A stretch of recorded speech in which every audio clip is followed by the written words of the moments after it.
Hello दोस्तों, आपका अपने YouTube channel today unique motivation में स्वागत है।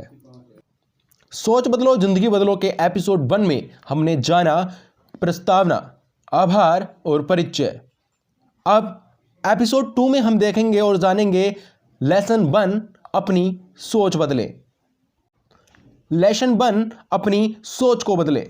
मनोविज्ञान का एक नियम है कि अगर आप अपने दिमाग में उस बात की छवि बना लेते हैं जो आप बनना चाहते हैं और फिर उस छवि को काफ़ी देर तक वहां कायम रखते हैं तो आप जल्द ही वैसे ही बन जाएंगे जैसा कि आपने सोचा था। काफ़ी पहले की बात है। 30 वर्ष की एक विवाहित महिला थी जिसके 2 बच्चे थे। या अन्य लोगों की तरह उसका लालन पालन एक ऐसे घर में हुआ था जहां उसे हर वक्त आलोचना का सामना करना पड़ा था और माँ बाप का उसके साथ व्यवहार भी अधिकांशतः अच्छा नहीं होता था। परिणाम यह हुआ कि उसमें हीन भावना और स्वाभिमान की कमी घर गई और उसमें आत्मविश्वास नाम की कोई चीज़ नहीं थी। नकारात्मक सोच के साथ वो हर वक्त डरी सहमी सी रहती थी। वह बहुत ही शर्मीली थी और खुद को महत्वहीन समझती थी। उसे लगता था कि उसमें किसी भी काम के लायक प्रतिभा नहीं थी। एक दिन वह कार से स्टोर जा रही थी। लाल बत्ती की अनदेखी करके एक कार आई और उसकी कार से भिड़ गई। जब होश आया तो उसने खुद को अस्पताल में पाया। सिर में हल्की चोट के साथ ही उसकी पूरी याददाश्त ही चली गई थी। वह अब भी बोल तो सकती थी लेकिन अपनी गुजरी हुई जिंदगी के बारे में उसे कुछ भी याद नहीं था। वह बिना याददाश्त वाली बनकर रह गई थी। पहले डॉक्टर को लगा कि उसकी यह हालत कुछ दिन तक ही रहेगी। हफ्ते गुजरने लगे लेकिन उसकी याददाश्त थी कि लौटने का नाम ही नहीं ले रही थी। उसका पति और बच्चे हर रोज उससे मिलने आते थे लेकिन वह उन्हें पहचान नहीं पाती थी। यह अपनी का एक ऐसा विशिष्ट मामला था कि दूसरे डॉक्टर और विशेषज्ञ भी उसे देखने के लिए आने लगे। वे उसका परीक्षण करते थे और उससे उसका हाल चाल पूछ लेते थे। एक नई शुरुआत। आखिरकार बिल्कुल सपाट याददाश्त के साथ वह घर लौटी। अपने साथ क्या हुआ इसे जानने के लिए उसने चिकित्सा विज्ञान की किताबें पढ़कर याददाश्त जान के कारणों का अध्ययन शुरू किया। उसने इस क्षेत्र के विशेषज्ञों से मुलाकातें और बातचीत की। आखिरकार उसने अपनी हालत पर एक पेपर लिख डाला। कुछ ही दिन के बाद उसे अपना पेपर पढ़ने और उससे संबंधित सवालों के जवाब देने के लिए एक चिकित्सा सम्मेलन में शामिल होने का आमंत्रण मिला। उसे न्यूरोलॉजी संबंधी अपने अनुभव और विचार भी साझा करने थे। इस दौरान एक चमत्कार ही हुआ। वह बिल्कुल ही अलग इंसान बन गई। अस्पताल और बाहर सबकी चर्चा का केंद्र बन जाने से उसी पहली बार यह एहसास हुआ कि वह कीमती है, उसका भी कुछ महत्व है और उसका परिवार वाकई उसको बहुत चाहता है। चिकित्सा जगत का ध्यान अपनी ओर खींचने और उन लोगों से मिली पहचान ने उसे आत्मविश्वास और खुद के बारे में सोच को और बेहतर बना दिया। वह एक बेहद सकारात्मक, आत्मविश्वास से परिपूर्ण, खुले विचारों वाली महिला बन गई जो कि बेहद स्पष्ट वक्ता और जानकारी में परिपूर्ण थी, जिसकी एक वक्ता और अपने विषय की जानकार के तौर पर चिकित्सा जगत में काफ़ी मांग थी। उसकी बचपन की सारी नकारात्मक यादें मिट चुकी थीं, साथ ही उसमें बसी हीन भावना भी खत्म हो गई थी। वह एक बिल्कुल ही नई व्यक्ति बन चुकी थी। उसने अपनी सोच बदलकर अपनी जिंदगी बदल डाली। एक कोरी स्टेल।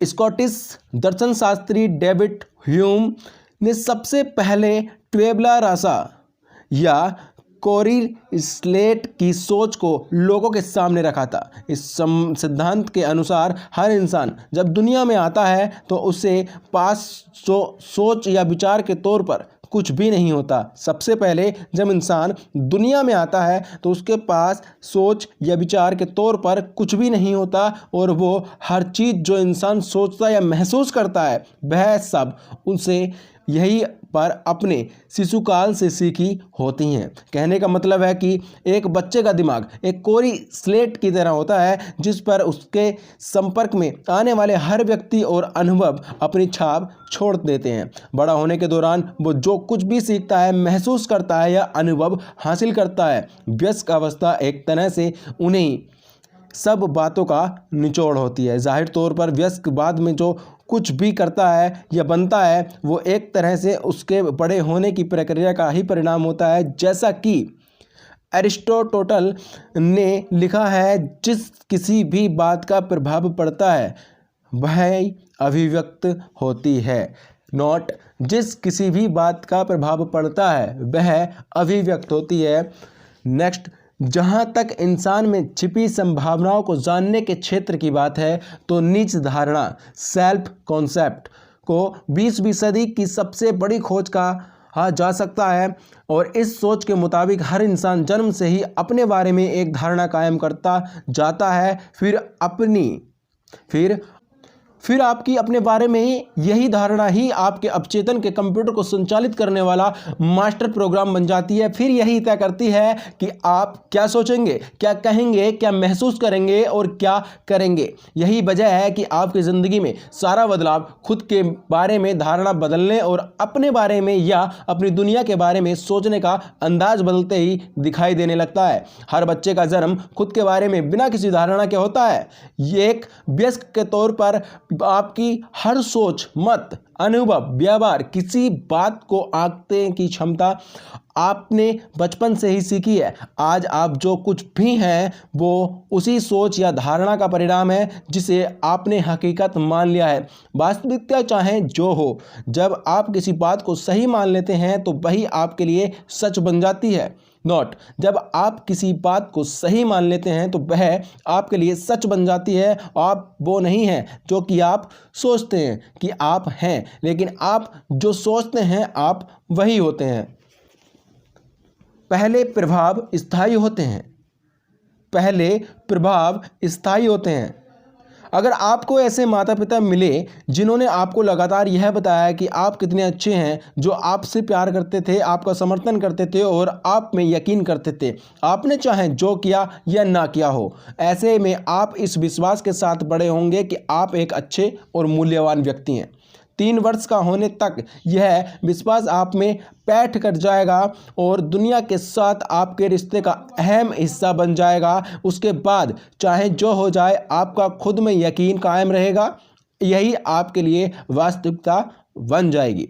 अगर आपको ऐसे माता पिता ने बड़ा किया जो यह नहीं जानते थे कि उनके कहे गए शब्द और उनका व्यवहार आप पर कितना असर डाल सकता है, तो वे आपको नियंत्रित या अनुशासित करने के लिए तीखी आलोचना, असहमति या फिर शारीरिक या मानसिक सजा दे सकते हैं। जब किसी को बचपन से ही निरंतर आलोचना का सामना करना पड़ता है तो वह इस निष्कर्ष पर पहुंच जाता है कि उसमें ही कोई खामी है। उसे यह समझ नहीं आता कि उसे क्यों लगातार आलोचना और सजा का सामना करना पड़ रहा है।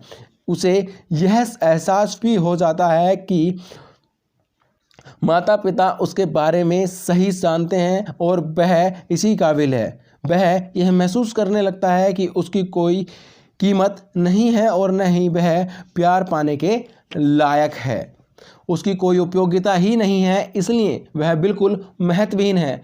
किशोरावस्था और वयस्कपन में व्यक्तित्व संबंधी जितनी भी समस्याएं होती हैं, मनोवैज्ञानिकों की राय में इन सभी की जड़ प्यार की कमी है। और जिस तरह से गुलाबों को बारिश की ज़रूरत होती है, ठीक वैसे ही बच्चों को प्यार की ज़रूरत होती है। जब बच्चों को प्यार क्या कम मिलता है तो वे असुरक्षित महसूस करने लगते हैं। वे सोचते हैं मैं किसी काबिल नहीं हूँ। भीतर की इस बेचैनी को दूर करने के प्रयास में वे व्यवहार बदलने लगते हैं।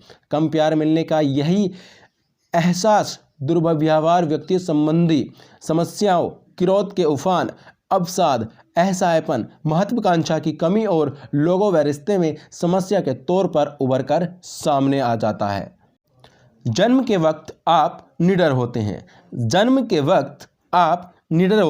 आप डरते नहीं हैं। गिरने और शोर को छोड़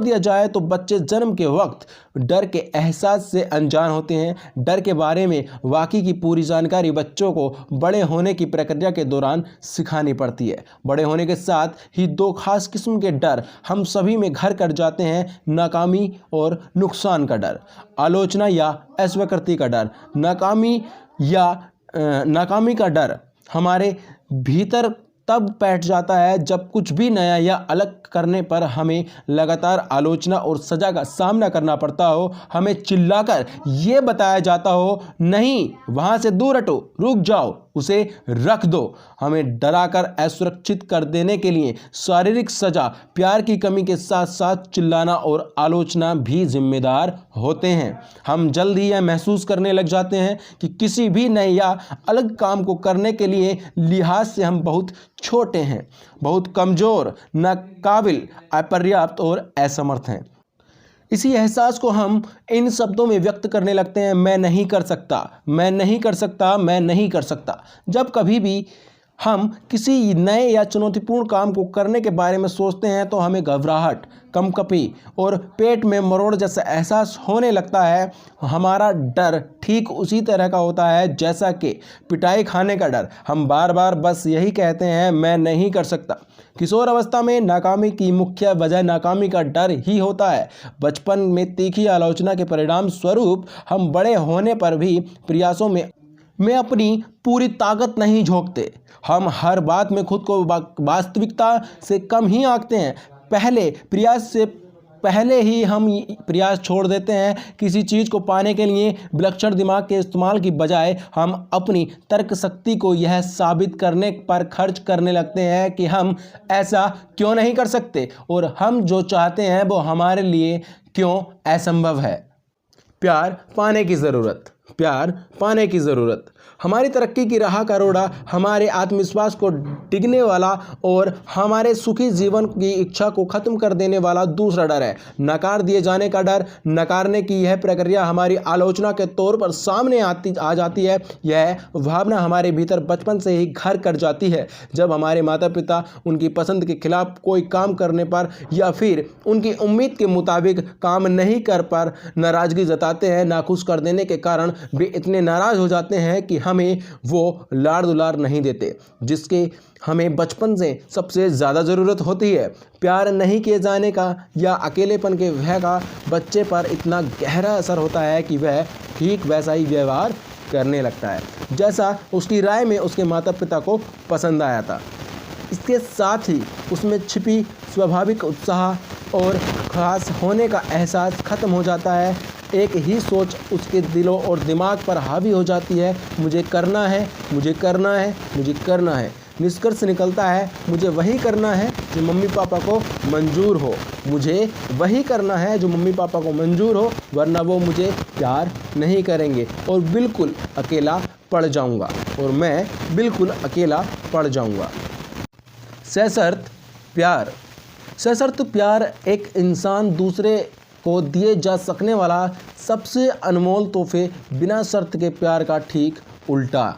हासिल करने वाला बच्चा जब बड़ा होता है तो वह दूसरों के विचारों को लेकर बेहद संवेदनशील बन जाता है। सबसे बुरी स्थिति तो यह होती है कि वह उस किसी भी काम को करता ही नहीं है जिसमें उसे किसी के असहमत होने की ज़रा भी आशंका हो। वह अपने जीवन में अब महत्वपूर्ण बन चुके लोगों, पत्नी, बॉस, दोस्त, खुद से बड़े को भी अपने माता पिता के साथ बचपन के संबंधों के ही परिप्रेक्ष्य में देखता है। ऐसे में उसका बस यही प्रयास रहता है कि वो जो कुछ भी करे उसे उसकी स्वीकृति हो या कम से कम वे उसे अस्वीकृत ना कर दे। बचपन से ही मिली तीखी आलोचना के कारण उपजा नाकामी और नकारे जाने का भय ही उसे बड़े होने पर हमारे दुखी और चिंतित होने का मुख्य कारण होता है। हम लगातार दो ही विचारों के बीच पिसते रहते हैं, मैं नहीं कर सकता या फिर मुझे यह करना ही होगा। सबसे बुरी स्थिति तो तब आती है जब हम सोचने लगते हैं मैं नहीं कर सकता लेकिन मुझे करना पड़ेगा, या मुझे करना ही पड़ेगा लेकिन मैं नहीं कर सकता। हम कुछ करना तो चाहते हैं लेकिन नाकामी या नुकसान का भय हमें घेर लेता है, या फिर नुकसान का भय न भी हो तो असहमति का भय हम पर हावी हो जाता है। हम घर पर और ऑफिस में जीवन स्तर को सुधारना चाहते हैं लेकिन डरते हैं कि यह हम नाकाम ना हो जाएं, या कोई हमारी आलोचना करेगा या कि हमारे साथ दोनों ही होगा। अधिकतर लोगों के लिए डर ही उनकी ज़िंदगी का सबसे अहम हिस्सा होता है। वो जो कुछ भी करते हैं उसमें उनका प्रयास बस नाकामी और आलोचना को टालना ही होता है। वे हर काम को करते वक्त लक्ष्य के लिए प्रयास करने की बजाय अपना ध्यान सुरक्षित तरीकों पर ही केंद्रित रखते हैं। वे मौक़ों के बजाय सुरक्षा चाहते हैं। नाकामयाबी की दर्द को दोगुना करें। लेखक आर्थर गॉर्डन ने IBM के संस्थापक थॉमस जे वॉटसन से एक बार पूछा कि लेखक के तौर पर जल्दी से कामयाब होने के लिए उन्हें क्या करना होगा। अमेरिकी कारोबारी जगत के धुरंधर वॉटसन ने इस सवाल का जवाब इन शब्दों में दिया, अगर आप तेजी के साथ कामयाब होना चाहते हैं तो आपको अपनी कामयाबी होने की दर को भी दोगुना करना होगा। दरअसल कामयाबी तो नाकामयाबी के दूसरे सिर पर रहती है। हकीकत यह है कि आप जितने ज़्यादा नाकाम होंगे, संभावना यही है कामयाबी आपके उतने ही करीब होगी। आपकी नाकामयाबियों ने आपको कामयाबी हासिल करने के लिए तैयार कर दिया है। इसलिए अक्सर देखने को मिलता है कि नाकामयाबियों की छड़ी के बाद कामयाबियों की झंडी लग जाती है। यही वजह है कि जब कभी भी कुछ सूझ न पड़े तो नाकामयाबी की दर को दोगुना कर दें। आप जितनी नई नई बातों को करने की कोशिश करेंगे, आपके विजय होने की संभावना उतनी ही बढ़ जाएगी। किसी भी डर पर काबू पाने के लिए आपको उसी काम को करना चाहिए जिसमें डर लग रहा हो, तब तक जब तक कि आप डर का कोई भी प्रभाव न बचे। जब तक कि आप पर डर का कोई भी प्रभाव न बचे। आपके दिमाग की हार्ड ड्राइव। हेडिंग, आपके दिमाग की हार्ड ड्राइव। अपने बारे में आप जो कुछ भी जानते या महसूस करते हैं वो आपके अपने विचारों के साथ आपकी निजी धारणा में व्यक्तित्व की हार्ड ड्राइव पर अंकित हो जाता है। उसके बाद अपने बारे में सोच ही आपके हर काम को प्रदर्शन के स्तर और उसके प्रभाव का निर्धारण करती है। फिर अनुरूपता के नियम के कारण आपका बाहरी व्यवहार ठीक वैसा ही होता है जैसा आप भीतर से महसूस करते हैं। यही वजह है कि आपकी ज़िंदगी में तमाम सुधारों का आगाज़ आपकी खुद के बारे में सोच में सुधार के साथ ही होता है। आपका एक संपूर्ण आत्मविश्वास आंकलन होता है जो कि आपकी अपने और अपनी काबिलियत के बारे में सारी सोच का निचोड़ होता है और अपने बारे में आपकी धारणाओं के इस पुलिंदे में शामिल होते हैं आपके उस वक्त तक के तमाम अनुभव, फैसले, कामयाबी, नाकामयाबी, विचार, जानकारियाँ, भावनाएं और उस वक्त तक की ज़िंदगी के बारे में आपका मत। यह आत्म आंकलन ही यह तय करता है कि आप अपने बारे में कैसे और क्या सोचते हैं। साथ ही यह आपके कुल जमा प्रदर्शन की समीक्षा भी कर देता है। छोटी मोटी सोच। इसके साथ ही अपने बारे में आपके पास बहुत सी छोटी मोटी सोच भी होती हैं। ये छोटी मोटी निजी अवधारणा ही आपकी निजी छवि तैयार करती हैं। जीवन के हर क्षेत्र के लिए आपकी एक निजी सोच होती है जिसे आप महत्वपूर्ण समझते हैं। यही छोटी मोटी सोच इस बात को तय करती है कि आप किस तरह सोचते हैं, महसूस करते हैं और उस क्षेत्र विशेष में कैसा प्रदर्शन करते हैं। उदाहरण के लिए आपकी एक निजी सोच होती है कि आप कितने स्वस्थ या फिट हैं और आपको कितना खाना पीना चाहिए या कितनी वर्जिश करनी चाहिए। पुरुष हैं तो महिलाओं और महिला हैं तो पुरुषों के बीच लोकप्रियता को लेकर भी आपकी एक निजी सोच होती है।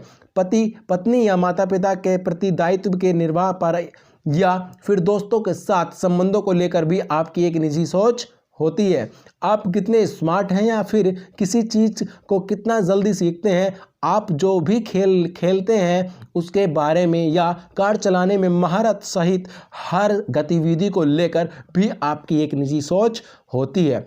आप किसी काम को या उसके हर हिस्से को कितनी अच्छी तरह से करते हैं इस बात को लेकर भी आपकी एक निजी सोच होती है। आपकी इस बात को लेकर भी एक निजी सोच होती है कि आप कितना कमाते हैं और कितनी अच्छी तरह से पैसे को बचाकर उसका निवेश करते हैं। यह एक बहुत ही महत्वपूर्ण संवेदनशील क्षेत्र होता है। हकीकत यह है कि आय की अपनी निजी सोच से आप कभी भी बहुत ज़्यादा या कम कमा नहीं सकते। अगर आप ज़्यादा कमाने की चाहते हैं तो आपको अपनी आय और कमाने के बारे में सोच को बदलना ही होगा और यह इस किताब का एक महत्वपूर्ण सबक होगा।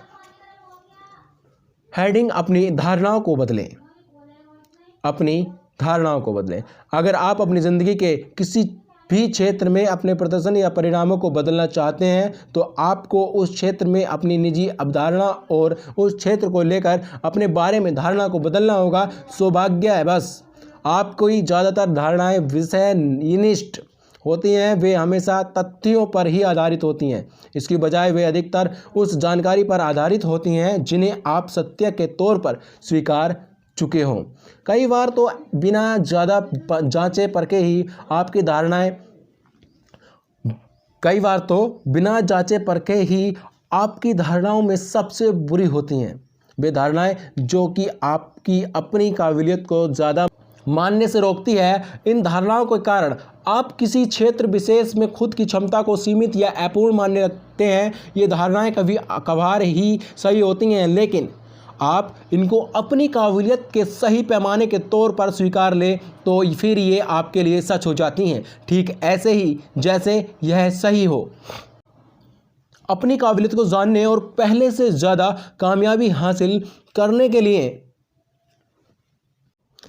ज़रूरी है कि आप सबसे पहले खुद को सीमित कर देने वाली अपनी धारणाओं को ही चुनौती दें। इन धारणाओं से मुक्ति की शुरुआत आप इस सोच के साथ करें कि वो जो कुछ भी है पूरी तरह से असत्य है। इस पल तो यही सोचें कि आपकी काबिलियत की कोई सीमा नहीं है। कल्पना कीजिए कि आप ज़िंदगी में जो चाहें बन सकते हैं, कर सकते हैं और हासिल कर सकते हैं। कल्पना कीजिए कि किसी भी लिहाज से आपकी क्षमता अपार है, अनलिमिटेड है। उदाहरण के लिए कल्पना कीजिए कि आप आज जितना भी कमाते हैं उससे 2 गुना कमा सकते हैं। कल्पना कीजिए कि आप ज़्यादा बड़े घर में रह रहे हैं, बेहतर कार चला रहे हैं और ज़्यादा रईसी भरी जीवन शैली जी रहे हैं। कल्पना कीजिए कि आप में अपने क्षेत्र की शीर्ष हस्तियों में जगह बनाने की योग्यता है। कल्पना कीजिए कि आप अपनी सामाजिक और कारोबार की दुनिया की सबसे लोकप्रिय, शक्तिशाली और प्रभावशाली हस्तियों में से एक हैं। कल्पना कीजिए कि आप शांत और आत्मविश्वास से भरपूर हैं और किसी भी संकट से नहीं घबराते। कल्पना कीजिए कि आप अपने दिमाग में तय हर लक्ष्य को हासिल कर सकते हैं। यही वह तरीका है जिससे आप अपनी सोच और अपनी ज़िंदगी को बदलने की शुरुआत कर सकते हैं। अपने भीतर छिपे डर को खात्मे और अपनी काबिलियत की पहचान की शुरुआत अपनी दिमाग हार्ड ड्राइव को नई सकारात्मक, रचनात्मक और हौसले से भरी धारणाओं से लैस करने से होती है। ये धारणाएं आपके बारे में और आपके भविष्य के बारे में होती हैं। इस पूरी किताब की मदद से आप ऐसा करने के तमाम तौर और तरीके सीख जाएंगे। निजी अवधारणाओं के 3 भाग। खुद के बारे में आपकी निजी अवधारणा के 3 भाग होते हैं। जैसे कि पेस्ट्री के टुकड़े के 3 हिस्से होते हैं, हर एक का हर एक से नाता होता है। तीनों मिलाकर आपका व्यक्तित्व बनाते हैं। ये ही मुख्य तौर पर यह तय करते हैं कि आप क्या सोचते हैं, क्या महसूस करते हैं, क्या करते हैं और आपके साथ क्या होता है। आपके व्यक्तित्व और सोच का पहला भाग होता है आपके द्वारा अपने लिए तय आदर्श निजी व्यक्तित्व। यह आपके तमाम सपने, उम्मीदों, नज़रिए और आदर्श का निचोड़ होता है। यह उन सद्गुणों, मूल्यों और गुणों से बना होता है जिन्हें आप अपने में और दूसरों में बेहद पसंद करते हैं।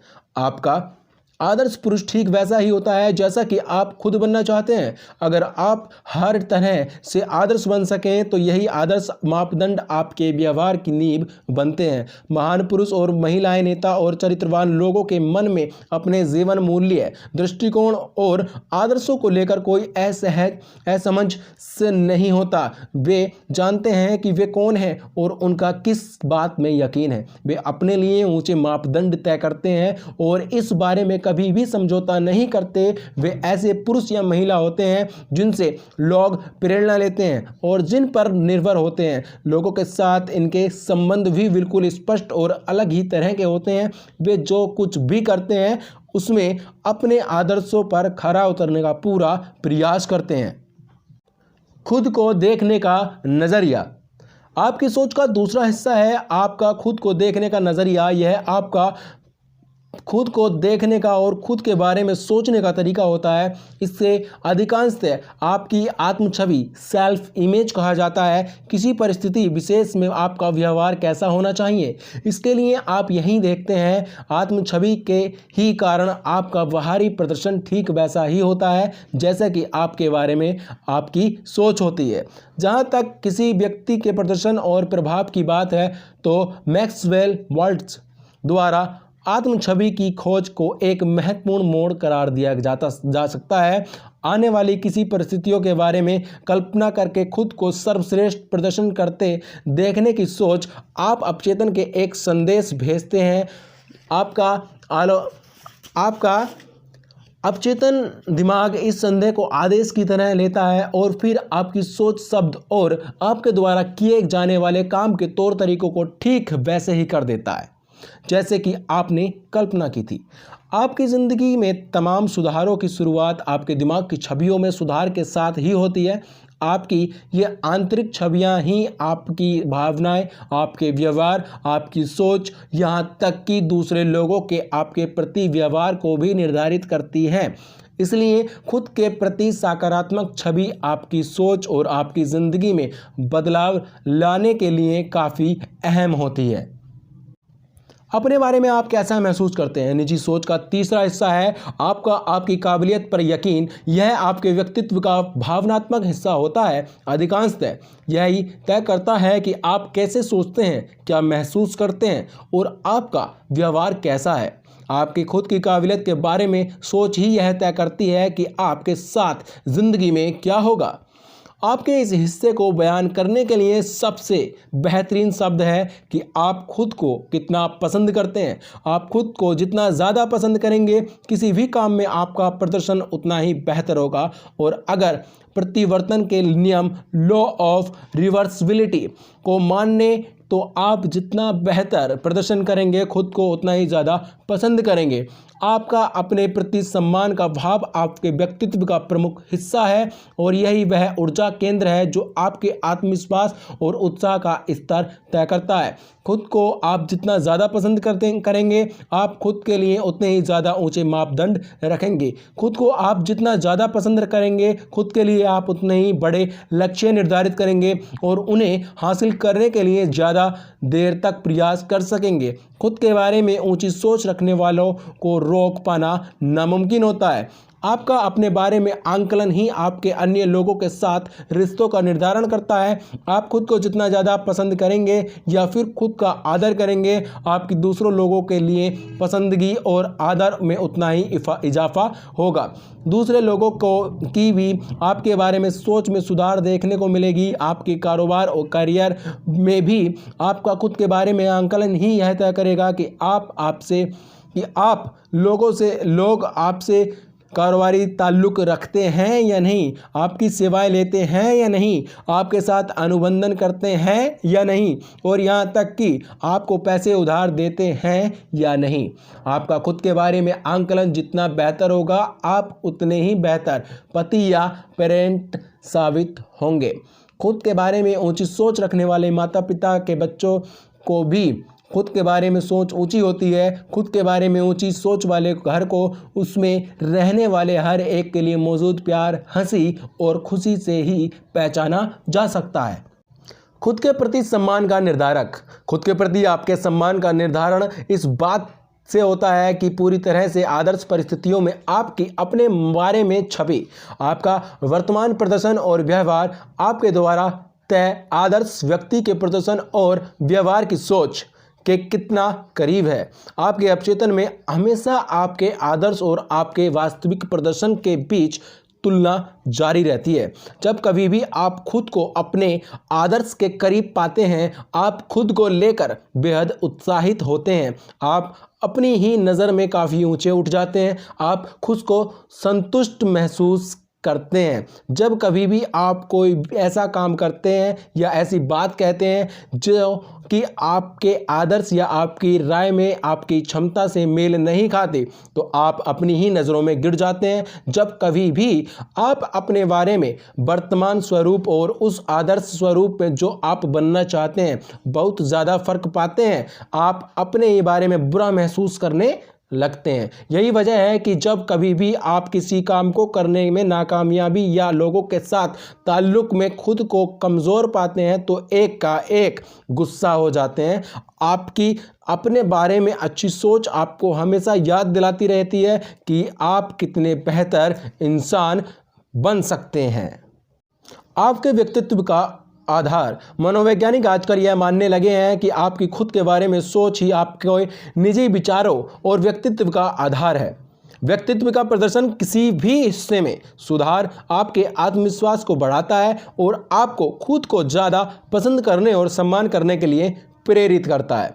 आप खुद को जितना ज़्यादा पसंद करेंगे, अपनी नज़रों में आपकी छवि और प्रदर्शन उतने ही बेहतर होंगे। साथ ही आप अपने द्वारा तय आदर्श पर खरे उतरने की ओर तेज़ी से बढ़ने लगेंगे। आपके लिए सबसे अच्छी खबर यह है कि आपके आत्मविश्वास के इजाफे के साथ ही नाकामी और नकार दिए जाने का आपका डर कम हो जाता है। यानी आप अपने आप को जितना ज़्यादा पसंद करेंगे, आपका नाकामी का डर उतना ही कम होता जाएगा। आप अपने आप को जितना ज़्यादा पसंद करेंगे, दूसरों के बारे में विचारों से आपको उतना ही कम फर्क पड़ेगा। इसके साथ ही आपका आलोचना को लेकर वह भी कम होता जाएगा।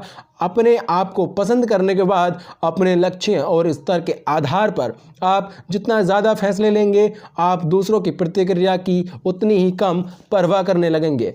अंतर मन में संवाद सुधारें। अंतर मन में संवाद सुधारें। जिस तरह से आप सोचते ही हैं वही बन जाते हैं, ठीक तरह उसी तरह से आप वह भी बन जाते हैं जो आप खुद से कहते हैं। अगर आप आने वाले किसी घटना को लेकर बेहद तनाव में हैं, असहज महसूस कर रहे हैं, तो खुद के लिए आप यह सबसे शक्तिशाली शब्द कह सकते हैं, मैं खुद को चाहता हूँ, मैं खुद को चाहता हूँ, मैं खुद को चाहता हूँ।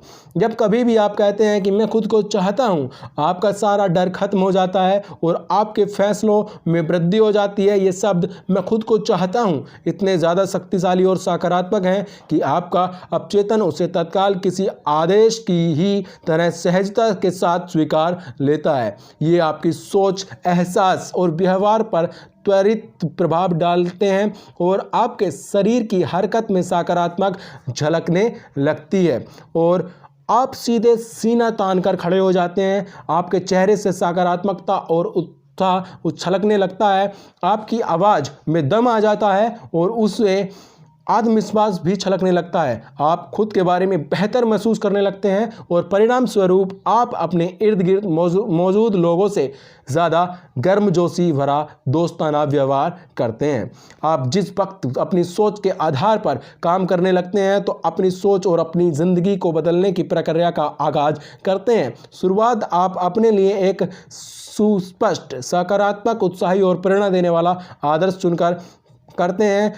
यह उस व्यक्ति से पूरी तरह से मेल खाता है जो कि आपकी राय में वह आदर्श है जो आप बनना चाहते हैं। आप खुद को हर काम में बेहतरीन प्रदर्शन करने वाला सोचकर अपने बारे में सकारात्मक छवि बना लेते हैं। अनंतः आप बिना किसी शर्त खुद को एक उपयोगी और काम के व्यक्ति के तौर पर चाहने लगते हैं और स्वीकार कर लेते हैं। इससे आपकी अपने बारे में एक बहुत ही अच्छी और अप्रभावित होने वाली सोच बन जाती है। अपने मूल गुणों को पहचानें। आपके जीवन की घटनाओं और लोगों के प्रति आपकी सोच और प्रतिक्रियाओं में से अधिकांश का निर्धारण तो आपके मूलभूत गुण ही होते हैं। ये तमाम विचार, धारणाएं, मत और निष्कर्ष आपको बचपन से ही मिल रही जानकारियां और नतीजों का ही निचोड़ होते हैं। वे न केवल आपकी निजी सोच बल्कि जिंदगी का फलसफा भी तय कर देती हैं। अपने मूलभूत गुणों से आप जितने आश्वस्त और सहमत होंगे, आप जो कुछ भी कहेंगे, करेंगे, महसूस करेंगे, उसके निर्धारण और नियंत्रण पर उनका उतना ही ज़्यादा दखल होगा। अगर आप खुद को एक बेहतरीन इंसान समझते हैं जिसमें ढेर सारी प्रतिभा और काबिलियत है, ऐसा शख्स जो लोकप्रिय, मित्रवत, स्वस्थ, ऊर्जावान, उत्सुक, रचनात्मक और बेहतरीन जिंदगी का हकदार है, तो आपके मूलभूत गुण ही आपको तय लक्ष्य की ओर ले जाएंगे और ये आपकी मेहनत करने, खुद का विकास करने, दूसरों से बेहतर व्यवहार और दिक्कतों में संघर्ष करके अनंत कामयाब होने में मदद करेंगे। उसके बाद काफ़ी लंबे वक्त तक यह आपका साथ देंगे। जिंदगी में आपके साथ क्या हुआ यह महत्वपूर्ण नहीं है, केवल यह बात मायने रखती है कि जो कुछ भी हुआ उस पर आपकी प्रतिक्रिया क्या थी, आपने क्या किया था। उसमें इस बात से कोई भी फर्क नहीं पड़ता कि आप किस पृष्ठभूमि से आए हैं। फर्क तो केवल इस बात से पड़ता है कि आप कहाँ जा रहे हैं, और आप कहाँ जा रहे हैं यह तो केवल आपकी कल्पना की उड़ान पर ही निर्भर करता है। कल्पना की उड़ान की चूंकि कोई सीमा नहीं है, इसलिए आपके भविष्य की भी कोई सीमा नहीं है। ये ही वे मूलभूत गुण और धारणाएं हैं जिनकी आपको अपनी काबिलियत के पूरे इस्तेमाल के लिए ज़रूरत है। मिथकों को तोड़ना। दुर्भाग्य से हमारे बड़े होने के साथ ही कई ऐसे मिथक हमारे साथ जुड़ जाते हैं जो कि बाद के जीवन में हमारी कामयाबी, खुशी और संतुष्टि की राह के रोड़े बन जाते हैं। आइए आपकी राह में बाधा बनने वाले इन मिथकों को एक एक करके जानें। पहला और सबसे खराब मिथक है इस एहसास में छिपा है, मैं किसी काबिल नहीं। यही वो मिथक है जो आप में हीनता और अभाव की भावना को जन्म देता है। हम दूसरों को केवल इसलिए खुद से बेहतर मानने लेते हैं क्योंकि वे वर्तमान में हमसे बेहतर स्थिति में हैं। हम महसूस करते हैं कि वे हमसे ज़्यादा काबिल है। ऐसे में निश्चित ही हमारी काबिलियत उनसे कम होनी चाहिए। नाकाबिल होने की यही भावना हमारे भीतर गहरे तक बैठ जाती है और इसी वजह से हम खुद को किसी के सामने अच्छी तरह से पेश नहीं कर सकते। नतीजन हम अपनी काबिलियत से कम ही में संतुष्ट हो कर रह लेते हैं। नए लक्ष्यों को हासिल करने में नाकामयाबी तो बात की बात है, हम पहले नए लक्ष्यों की ही तय नहीं करते। यही वजह है कि आपको अपने भीतर यह गुण या तो विकसित करना होगा या फिर ऐसा महसूस करना होगा कि आप न केवल अच्छे हैं बल्कि आप में अपने क्षेत्र में कामयाबी हासिल करने के लिए अनिवार्य सारे गुण भी हैं। कुछ भी बनने के लिए आप में अपार संभावनाएं छिपी हैं। आपने अब तक जो भी हासिल किया है आप उससे कहीं ज़्यादा हासिल कर सकते हैं। जैसा कि विलियम शेक्सपियर ने द टेम्पटेस्ट में लिखा है, जो बीत गया वो तो महज प्रस्तावना थी। आपने पहले जो कुछ भी हासिल किया है वो तो इस बात का संकेत मात्र है कि भविष्य में आप और कितना कुछ हासिल कर सकते हैं। खुद से सकारात्मक बातचीत करें। आपके शब्दकोश में सबसे दमदार शब्द वे ही होते हैं जो आप खुद से कहते हैं और जिनमें आपका विश्वास है। आपकी खुद से बातचीत, अंतर्मन से बातचीत ही आपकी 95% भावनाओं का निर्धारण करती है। जब आप खुद से बातचीत करते हैं तो आपका अवचेतन मस्तिष्क इसे आदेश की तरह दर्ज कर लेता है। फिर इसी लिहाज से आपका व्यवहार, निजी छवि और आपके शारीरिक हाव भाव तय होते हैं जो कि इन शब्दों के ही अनुकूल होते हैं। अब इसके बाद आप अपने आप से उसी तरह की बातचीत करें जैसा आप बनना और करना चाहते हैं। अपने आप में ऐसी कोई भी बात मत कहिए जो कि आप किसी भी दशा में सच करना नहीं चाहते। बस यही सकारात्मक है। दमदार शब्द बार बार दोहराते रहें, मैं इसे कर सकता हूँ। किसी भी आयोजन से पहले अपने आप से यह शब्द कहें, मैं अपने आप को पसंद करता हूँ। कहिए, मैं सर्वश्रेष्ठ हूँ, मैं सर्वश्रेष्ठ हूँ, मैं सर्वश्रेष्ठ हूँ। बार बार ऐसा बोल जैसे कि आपका इस बात में पूरा यकीन है। उसके बाद सीधे तनकर खड़े हो जाएं और अपने चेहरे पर आत्मविश्वास से भरी एक मुस्कान लाएं और अपना सबसे बेहतरीन प्रदर्शन करें। जल्द ही यह आपकी आदत में शुमार हो जाएगा। आप सर्वश्रेष्ठ के हकदार हैं। विध्वंसक आलोचना की ही तरह लोग एक मिथक को सच मान लेते हैं। वह है खुद के बारे में एक सीमा में बांध देने वाली सोच। एक तरह से तो ऐसे लोग खुद ही नहीं सोचते कि सर्वश्रेष्ठ के हकदार हैं। यह अंदरूनी भावना प्राय उन लोगों के अधिक देखी जाती है जिन्होंने ज़िंदगी की शुरुआत बहुत छोटे पैमाने पर ही की हो। फिर वो जो ऐसे परिवारों से हों जिनमें उनके बड़े होने के दौरों में आर्थिक तंगी रही हो। यह ऐसे लोगों के साथ भी संभव है जिनको बचपन से ही इस सोच के साथ बड़ा किया गया हो कि गरीब होना अच्छे चरित्र का संकेत है, जबकि अमीर पापी होते हैं। अगर आप किसी भी कारण से खुद को अच्छी चीज़ों का हकदार नहीं मानते बड़े हुए हैं और अगर आपको अपने क्षेत्र में कामयाबी हासिल हो गई है, संभव है कि आप खुद को धोखेबाज महसूस करने लगेंगे। आप महसूस करेंगे कि आपने अपने क्षेत्र में जो कामयाबी हासिल की है वह किसी गलत तरीके से हासिल की है और आप जल्दी पकड़ लिए जाएंगे। इस सोच के ही कारण आप चाहें जितने भी कामयाब हो जाएं, आपको हमेशा यह डर लगता रहेगा कि यह कामयाबी आपके जल्द ही छीन ली जाएगी, यह कामयाबी आपसे जल्द ही छीन ली जाएगी। अगर आप एक धोखेबाज की तरह महसूस करने लगते हैं तो फिर आपको हमेशा ही दूसरे से ज़्यादा कामयाबी हासिल करने में गिलानी का एहसास होगा। गिलानी के इसी एहसास से बचने के लिए लोग आत्मघाती प्रवृत्ति के हो जाते हैं। वे बहुत ज़्यादा खाने लगते हैं, बहुत ज़्यादा शराब पीने लगते हैं, अन्य देशों का सहारा लेते हैं, परिवार की उपेक्षा करने लगते हैं, उनका व्यवहार उटपटांग हो जाता है और वे अपना पैसा बेवजह की रईसी और बेवकूफ़ाना निवेशों में गंवाने लगते हैं। उनके भीतर यह भावना घर कर जाती है कि वे इस तमाम कामयाबी के हकदार ही नहीं हैं। परिणाम यह होता है कि वे अक्सर कामयाबी से दूर हो जाते हैं।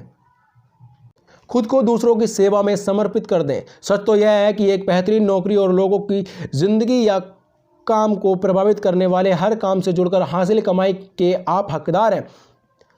बाजारवाद पर टिके हमारे जैसे समाज में हर लेन देन स्वैच्छिक ही होता है। लोग किसी चीज़ को खरीदते हैं तो केवल यही सोचकर इससे उनका जीवन बेहतर होगा। ऐसे में आप लोगों को ऐसी चीज़ें मुहैया कराकर कामयाब हो सकते हैं जिसकी उनको ज़िंदगी या फिर काम में सुधार के लिए ज़रूरत है। जितनी बेहतर आपकी सेवाएं होंगी, आप उतने ही ज़्यादा कमाई के काबिल और हकदार होंगे। शब्द डिज़र्व दो लैटिन शब्दों से बना है। डी जिसका मतलब होता है कि जरिए और सर्वायर जिसका मतलब होता है सेवा करना। इसलिए डिज़र्व का मतलब होता है सेवा के ज़रिए। हमारे समाज में कामयाब लोग कुछ अपवादों को छोड़कर वे ही होते हैं जो दूसरे लोगों से बेहतर सेवाएं प्रदान करते हैं। ऐसे में आपका अपने करियर में पूरा ध्यान लोगों को बेहतर सेवा प्रदान करने पर ही होना चाहिए, तभी आप कमाई के एक एक पैसे के काबिल होंगे। अब्राहम लिंकन ने एक बार कहा था, करीबी की सेवा करने का सबसे बेहतर तरीका यही होगा कि आप भी उनमें से एक बन जाएं। हमारे समाज में जितने ज़्यादा कामयाब होंगे वो आपको उतने ही ज़्यादा कर चुकाना पड़ेगा। यही कर स्कूलों, अस्पतालों, सड़कों, जन कल्याण, मेडिकल केयर, सेना के खर्चों के अलावा हमारे समाज के हर महत्वपूर्ण काम में मदद करता है। इसलिए आपको तो धनी होने पर गर्व होना चाहिए। अच्छी कमाई के कारण आप कई लोगों के लिए उल्लेखनीय योगदान देते हैं। आप अपने लिए अच्छा काम करके दूसरों का भी भला कर देते हैं। इन शब्दों को दोहराएं। दूसरे लोगों के जीवन स्तर में सुधार के लिए ज़रूरी उत्पादों और सेवा के साथ मैं जो कुछ भी करता हूं, मैं उसका हकदार हूं। मुझे अपनी कामयाबी पर गर्व है। आप एक बेहतरीन इंसान हैं। आप एक बेहतरीन इंसान हैं। आप ईमानदार हैं, आप सलीकेदार हैं, सच्चे और मेहनती हैं। दूसरे लोगों के साथ आपका व्यवहार विनम्रता, सम्मान और गर्मजोशी से भरा होता है। आप अपने परिवार, दोस्तों और कंपनी के प्रति पूरी तरह से समर्पित हैं। आप में दमखम, आत्मविश्वास और जिम्मेदारी का एक एहसास है। आप ज्ञानवान, बुद्धिमान और अनुभवी हैं। आप न केवल अपने परिजनों बल्कि पूरे समाज के लिए ही महत्वपूर्ण हैं। आपका जन्म एक खास जिम्मेदारी के अंजाम देने के लिए हुआ है और आपको एक महान काम को पूरा करना है। हर लिहाज से आप एक बेहतरीन व्यक्ति हैं। पिछला पैराग्राफ आपके वास्तविक व्यक्तित्व और चरित्र का चित्रण है। हो सकता है कि कई बार यह आपके लिए 100% सही न बैठता हो, लेकिन कुल मिलाकर यह आपके अंतर्मन की अच्छाई और आपके जीवन की दिशा का ही परिचायक है। जब आप बिना किसी शर्त के यह स्वीकार लेंगे कि आप वाकई बेहद बेशकीमती हैं और काबिल इंसान हैं, तो फिर आप हर काम और वाक्य के लिए जरिए इसे सही साबित करने का प्रयास करेंगे। कुछ दिनों के बाद यह आपके लिए पूरी तरह से सही हो जाएगा। आप हकीकत में अपने आदर्श जैसे बन जाएंगे। खुद से इस बात को दोहराएं, मैं खुद को पसंद करता हूं और मैं अपनी ज़िंदगी को भी मैं हर लिहाज से एक बेहतरीन इंसान हूं और मैं जो भी काम करता हूं उसमें अपना सबसे बेहतरीन प्रयास ही करता हूं। दिमागी सॉफ्टवेयर स्टोर। सोचिए कि एक ऐसा स्टोर होता है जहां दिमाग के लिए ज़रूरी तमाम सॉफ्टवेयर बेचे जाते हैं। आप किसी भी निजी सोच, धारणा या फिर व्यवहार को वहाँ से खरीद कर अपने दिमाग में इंस्टॉल करवा लेते हैं। फिर आप उस प्रोग्राम के ही मुताबिक इस इंसान बन जाते हैं। आप उस प्रोग्राम के ही मुताबिक इंसान बन जाते हैं। अगर ऐसा स्टोर होता, आप किसी भी किस्म की धारणा को खरीद सकते तो आप कौन सी चीज़ें खरीदते।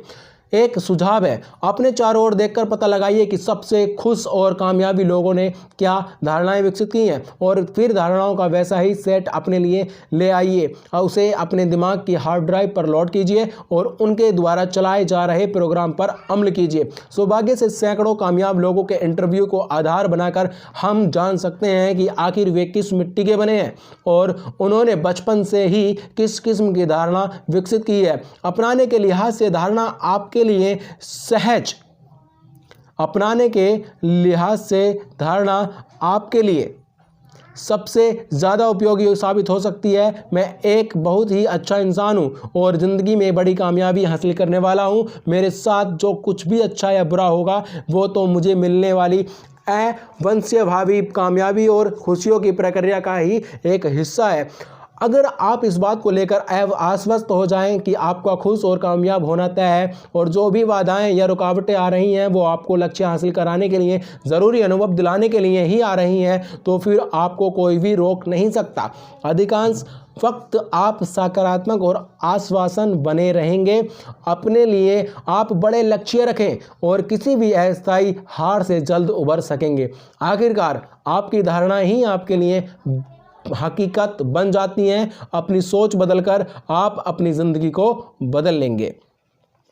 आने वाले पन्नों में मैं आपके साथ वक्त वक्त पर आजमाए हुए नुस्खों, परीक्षणों और तकनीकों की चर्चा करूंगा जिनका इस्तेमाल करके आप अपनी सोच के हर हिस्से पर पूरा नियंत्रण बना सकेंगे।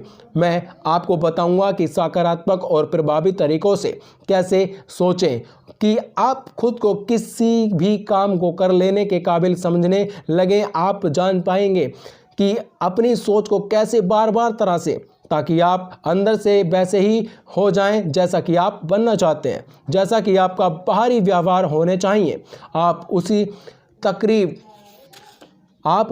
तरकीब को जान पाएंगे जिसके बाद आपको रोक पाना मुश्किल होगा। करके देखें। अपने आदर्शों को स्पष्ट तौर पर परिभाषित करें। अगर आप हर लिहाज से एक बेहतरीन इंसान बन जाएं तो आप में क्या गुण होंगे, आपका व्यवहार किस तरह का होगा। नंबर 2, आप वो ही बन जाएंगे जो कि अधिकांश वक्त आप बनने के बारे में सोचते हैं। अपने जीवन के उन सभी क्षेत्रों को पहचानें जिसका आपकी भावनाओं, व्यवहार और काम पर बहुत ज़्यादा असर पड़ता है।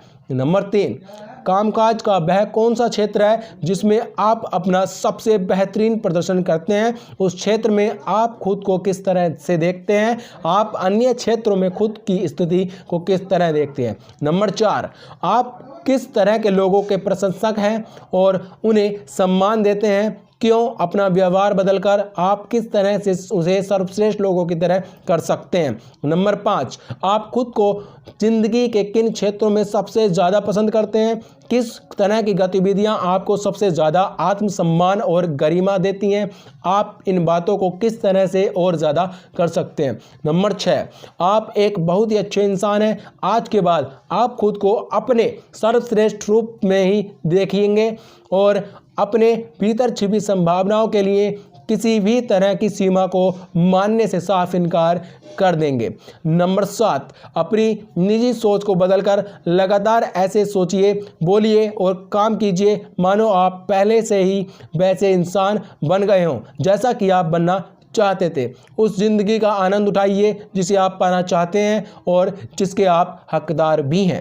मिलते हैं अगली वीडियो में, अगले एपिसोड के साथ। इस वीडियो में सिर्फ इतना ही। तब तक के लिए आप इस वीडियो को बार बार देखते रहिए और इस वीडियो से आपको क्या सीखने को मिला प्लीज़ कमेंट बॉक्स में कमेंट करके ज़रूर बताइए और इस वीडियो को अपने दोस्तों के साथ शेयर कीजिए। धन्यवाद।